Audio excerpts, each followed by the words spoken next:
Cui e acum?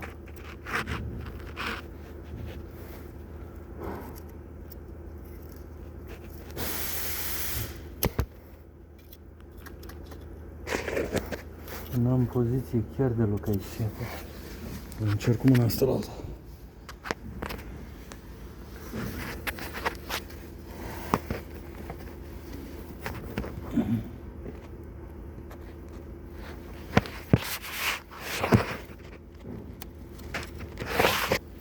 Băi, și atent ce labirint aici, ce nu țin capul, băi, frate, mâna.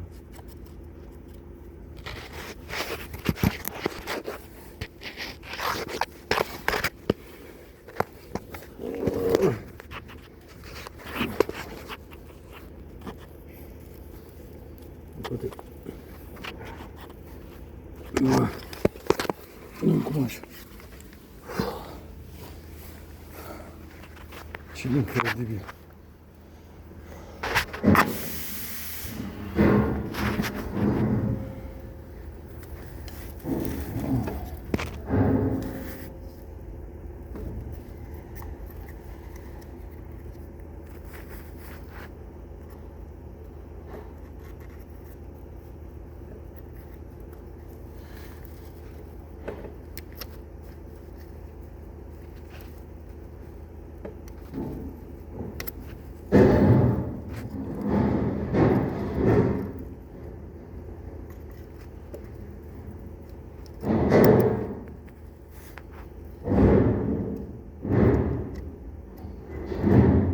Să sperăm că nu o să sară de acolo.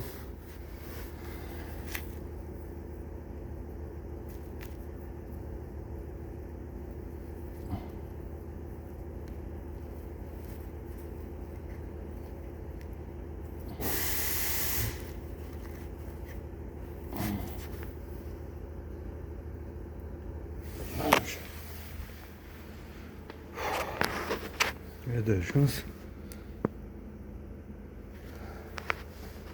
Deci acum putem să continuăm testele.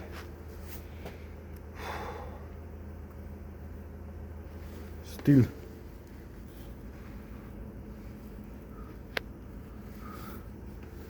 Test de izolație la motorul de tracțiune. Sau circ.